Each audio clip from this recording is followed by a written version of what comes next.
Me? What do you think spooky?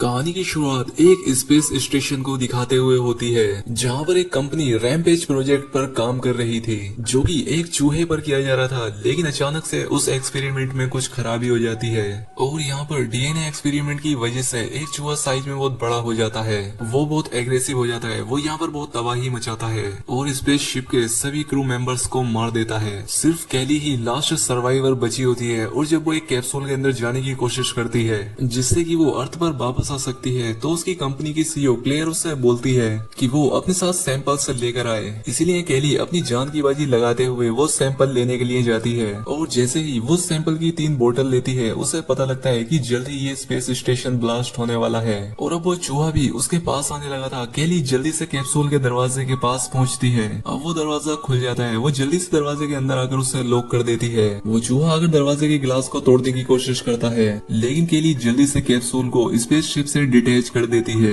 और अब space ship blast हो जाता है। अब जैसे ही कैली का कैप्सूल अर्थ के ऑर्बिट के कांटेक्ट में आता है, तो उसमें भी एक धमाका हो जाता है और वो टुकड़ों में धरती की तरफ गिरने लगता है। इसके बाद हमें डेविस को दिखाया जाता है, जो कि एक्स मिलिट्री सोल्जर था, लेकिन अब वो San Diego wild life sanctuary के लिए काम करता है। साथ ही लीगल तौर पर शिकार करने वालों के खिलाफ भी वो काम करता है। डेविस अपने साथ काम करने वाले एम्प्लॉयज को जंगल में गोरिल्ला से मिलवाने के लिए लेकर जाता है, जहाँ पर की एक एल्विनो प्रजाति का गोरिल्ला भी होता है जिसका नाम जॉर्ज है। जॉर्ज जब छोटा था तो उसकी माँ को शिकारियों ने मार दिया था, लेकिन डेविड ने जॉर्ज को बचा लिया था और अपनी देख रेख में रखा था। इसलिए जॉर्ज डेविस का बहुत ही अच्छा दोस्त है। वो बहुत इंटेलिजेंट है, वो डेविस के साथ इशारों में बात करता है। डेविड सभी को अपने दोस्त जॉर्ज से मिलवाता है और वो लोग भी जॉर्ज से मिलकर काफी खुश होते हैं। फिर हम देखते हैं कि जो स्पेसशिप क्रैश हुआ था, जिसमें वो साइंटिस्ट पैथेटिक जेनेटिक डीएनए के जो सैंपल लेकर आ रही थी, उनमें से एक कंटेनर गिरता है एवरग्लेड्स की रिवर में, जहाँ पर की वो खतरनाक जेनेटिक डीएनए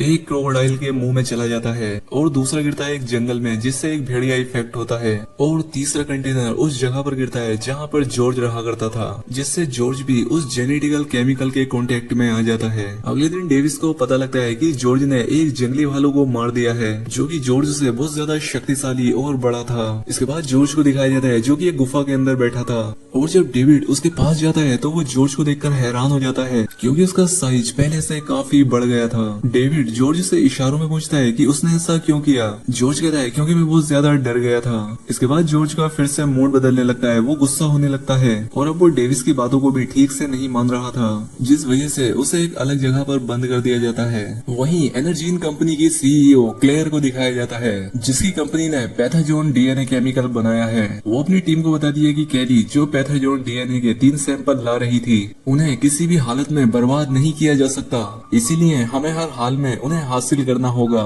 इसके बाद उसकी एक सर्च टीम जंगल की तरफ निकल जाती है। वहीं दूसरी तरफ न्यूज में बताया जा रहा था कि एनर्जीन कंपनी का जो स्पेसशिप था वो ब्लास्ट हो गया है, जिसका एक टुकड़ा जू में गिरा और आज सुबह से ही उस जू का एक बहुत बड़ा गोरिल्ला गायब है। यहाँ पर ये सारी न्यूज केट सुन रही होती है, जो कि एक जेनेटिक इंजीनियर है। इसके बाद वो डेविस के पास जाती है और उससे कहती है कि तुम्हारे हाथ में ये जो कंटेनर है वो मेरा है, और ये वो कंटेनर था जो कि स्पेसशिप से जू में गिरा था। डेविस उसे कंटेनर देने से मना कर देता है और वो उसकी बात सुनने से भी मना करता है, लेकिन जब केट उसे बताती है कि तुम्हारे गोरिल्ला का साइज बढ़ रहा है, वो पहले से और भी ज्यादा ताकतवर और फुर्तीला हो गया है। ये बात सुनने के बाद डेविस उसे जॉर्ज के पास ले जाता है। यहाँ पर केट डेविस को बताती है कि तुमने डीएनए एडिटिंग के बारे में सुना होगा।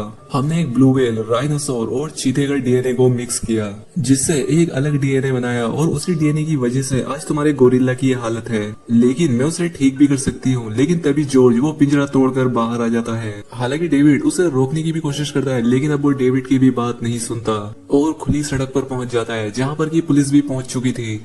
डेविस पुलिस को समझाता है कि देखो रुक जाओ, ये किसी को कुछ नहीं करेगा। वो जॉर्ज को शांत भी कर देता है, लेकिन तभी वहाँ पर पुलिस का हेलीकॉप्टर आता है, जो कि जॉर्ज पर बेहोशी के डॉट फायर करने लगते हैं, जिससे जॉर्ज बेहोश हो जाता है। वहीं दूसरी तरफ एनर्जीन कंपनी की उस टीम को दिखाया जाता है, जो कि जंगल में उस वायरस के कंटेनर को ढूंढने के लिए आई थी। रास्ते में उन्हें बहुत ही बड़े भेड़िए के पंजे का निशान मिलता है, लेकिन इससे पहले कि ये लोग कुछ समझ पाते, वो जायंट वुल्फ इन पर अटैक कर देता है और इन्हें मार देता है। एनर्जीन कंपनी की सीईओ अपनी स्क्रीन पर पर ये सब देख रही थी, जिससे वो समझ जाती है कि वो अपने सारे सैंपल खो चुकी है। लेकिन अब उसे किसी भी हालत में इन तीनों जानवरों के डीएनए के सैंपल चाहिए। वो अपने साथी को बताती है कि जब हमने इस खास तरह के डीएनए को बनाया था तब हमने इसमें कुछ खास तरह के चेंजेस किए थे, जिससे रेडियो की लो फ्रीक्वेंसी भी इन जानवरों को खींचकर अपनी तरफ ला सकती है, क्योंकि वो उस फ्रीक्वेंसी को बंद करना चाहेंगे।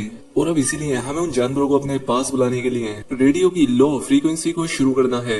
वहीं दूसरी तरफ डेविस और कैट को दिखाया जाता है, जिन्हें की पुलिस ने पकड़ लिया था, क्योंकि पुलिस को लगता है कि इन दोनों ने ही मिलकर जॉर्ज पर कुछ एक्सपेरिमेंट किए हैं, जिसकी वजह से वो बदल गया है। और अब इसीलिए इन दोनों को भी जॉर्ज के साथ एक जगह से किसी दूसरी जगह पर ले जाया जा रहा था। वहीं एनर्जीन कंपनी की सीईओ को दिखाया जाता है, जो कि रेडियो की लो फ्रीक्वेंसी को ऑन कर देती है।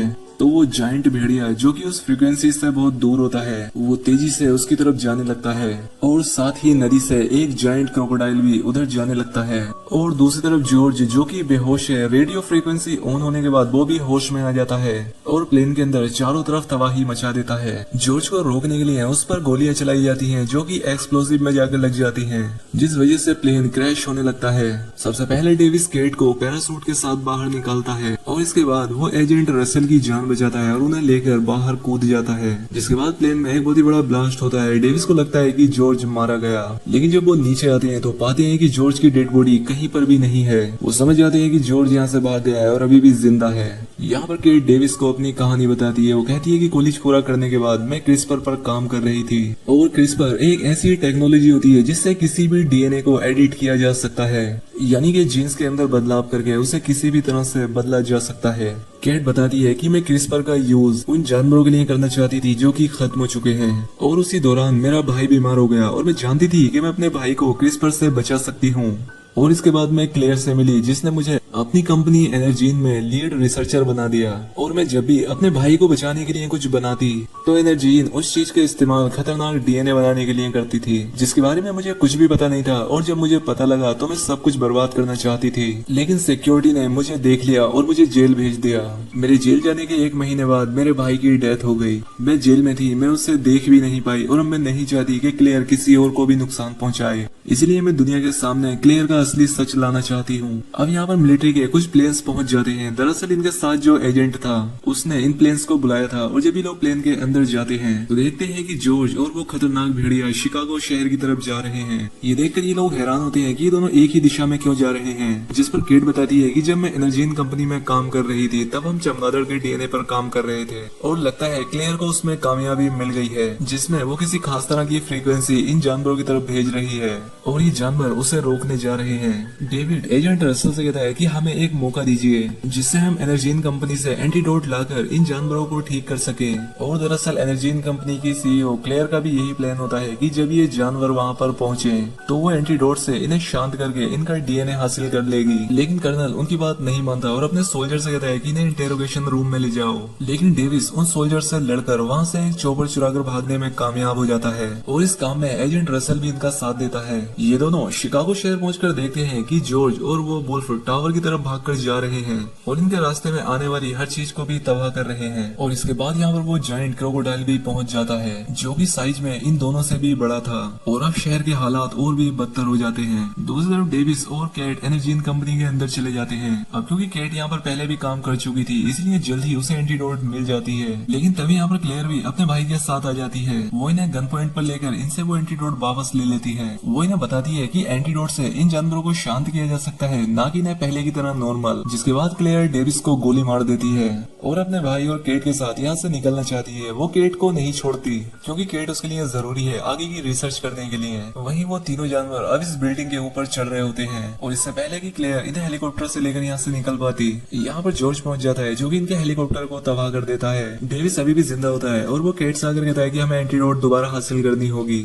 और बाद में वो उसे क्लेयर के बैग में डाल देती है और उसे उस तरफ धक्का देती है जहाँ पर जॉर्ज होता है। जॉर्ज उसे उठाकर पूरा निकल जाता है। केट बताती है कि एंटीडोट का असर 10 मिनट के बाद होगा। दरअसल डेविस का प्लान ये था कि अगर एक बार जॉर्ज शांत हो जाए तो इसके बाद वो जॉर्ज की मदद से इस क्रोकोडाइल और वुल्फ को हरा सकता है। दूसरी तरफ क्लेयर के भाई को दिखाया जाता है, जो कि अपने साथ चूहों को लेकर भाग रहा था, जो कि इनकी पूरी रिसर्च का एक सबूत था। लेकिन वहाँ पर रसल आ जाता है, वो उससे उस पिंजरे को ले लेता है, और अब जैसे ही क्लेयर का भाई बाहर जाता है वो मलबे के नीचे दबकर मारा जाता है। वहीं इस बिल्डिंग की छत पर उन तीनों जानवरों को दिखाया जाता है जो इस बिल्डिंग को पूरी तरह से तबाह कर देते हैं। और इससे पहले कि ये बिल्डिंग गिरती, डेविस और कैट हेलीकॉप्टर से यहाँ से निकल जाते हैं। पूरी बिल्डिंग जमीन पर आकर गिर जाती है और ये तीनों जानवर भी उसके नीचे दब जाते हैं। लेकिन कुछ ही देर बाद जॉर्ज मलबे से बाहर आता है। उसकी दवा का असर शुरू हो चुका था, वो पहले की तरह नॉर्मल हो गया है और इसलिए वो डेविस से इशारों में बात करना शुरू कर देता है। अब क्रोकोडाइल और बुल्फ भी मलबे से बाहर आ जाते हैं। इन तीनों में सबसे खतरनाक वो क्रोकोडाइल था और अब इन तीनों में यहाँ पर लड़ाई होना शुरू हो जाती है। दूसरी तरफ आर्मी इस जगह को एक खास तरह के बॉम्ब से उड़ाने की तैयारी कर रही थी। क्रोकोडाइल सबसे पहले बुल्फ को मार देता है और इसके बाद जॉर्ज क्रोकोडाइल को रोकने के लिए उस पर अटैक कर देता है, लेकिन क्रोकोडाइल जॉर्ज को बुरी तरह से घायल कर देता है। अब जॉर्ज को बचाने के लिए डेविस हेलीकॉप्टर की एक गन से क्रोकोडाइल पर शूट करता है और अब क्रोकोडाइल डेविस को मारने के लिए उसकी तरफ बढ़ता है। लेकिन इससे पहले कि क्रोकोडाइल डेविस को मारता, जॉर्ज पीछे से आकर लोहे की एक बहुत बड़ी रोड उस क्रोकोडाइल की आंख के आर पार कर देता है, जिससे वो क्रोकोडाइल मारा जाता है। जब आर्मी देखती है कि जॉर्ज और डेविस ने उस क्रोकोडाइल को मार दिया है तो वो भी अपना हमला रोक देती है और इस तरह से ये दोनों दोस्त मिलकर इस पूरी तबाही को रोक लेते हैं। आखिर में दिखाया जाता है कि जॉर्ज लोगों को बिल्डिंग से नीचे लाने में उनकी मदद भी करता है और इसी के साथ ये बेहतरीन फिल्म यहाँ पर खत्म हो जाती है। दोस्तों, उम्मीद करता हूँ कि आपको वीडियो अच्छी लगी होगी। इसी तरह की अगर और वीडियो देखना चाहते हैं तो कॉमेंट करके जरूर बताएं और चैनल पर पहली बार आए हैं तो चैनल को सब्सक्राइब भी कर लें। मिलते हैं हमारी अगली वीडियो में।